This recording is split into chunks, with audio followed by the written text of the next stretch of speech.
Hi, it's Charlie Sykes. I wanted to record a quick video to connect some dots. A lot of things been going on this week. The Trump administration defying the U.S. Supreme Court, defying the federal courts, involving the case of the Maryland man who is in the prison in El Salvador.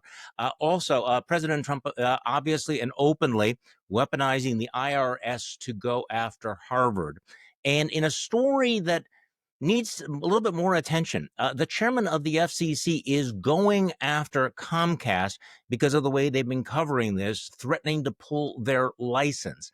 Now, I want to connect the dots on all of these stories because it's not just about Abrego Garcia. It's not just about Harvard. And it's not just about Comcast. It is about this extraordinary attack on all of the independent checks on the Trump administration, but beyond that, on private industry and civil society. Let's start with Harvard.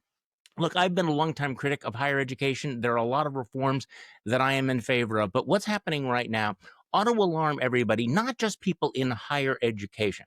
Just take Harvard out of this for a moment. If the president of the United States can say, I do not like your politics, I do not like your policies, I do not agree with the kind of speech you are engaging in, I am going to sic the IRS on you, then that is a precedent. That crosses a line. Because again, it's not just about Harvard or university, it's about civil society. Because if the president can do that to Harvard, he can do that to any private nonprofit organization.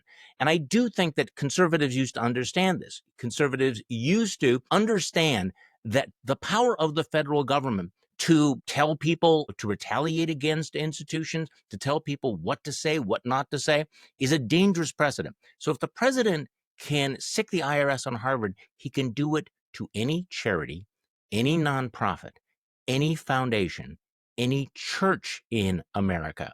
So for people on the right, be careful what you wish for because it is a terrible precedent. Now let's get to the FCC. I want to look at this story.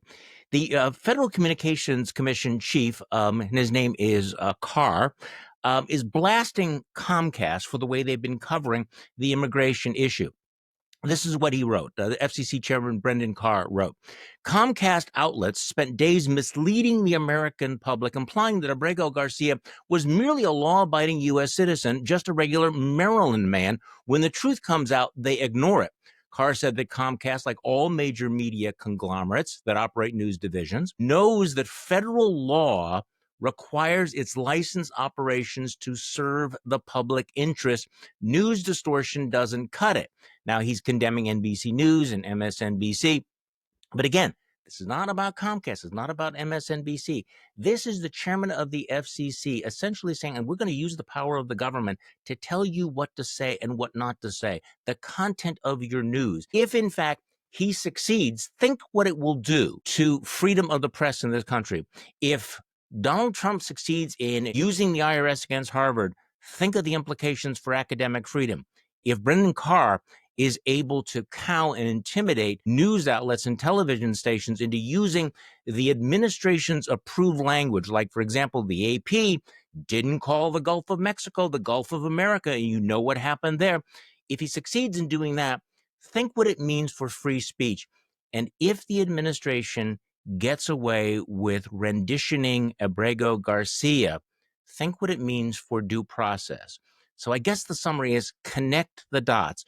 Don't be distracted by the specific case. It's not about Harvard. It's not about Comcast.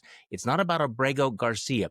It is about freedom of speech, academic freedom, the independence and freedom of civil society, including private organizations. And it's about whether or not due process is going to be respected in this country. Stay tuned. I'm going to write about this some more. Please, if you do not already subscribe to the Contrary newsletter, please consider doing so. Because remember, we do this because it's more important than ever to remember that we are not the crazy ones. Thank you.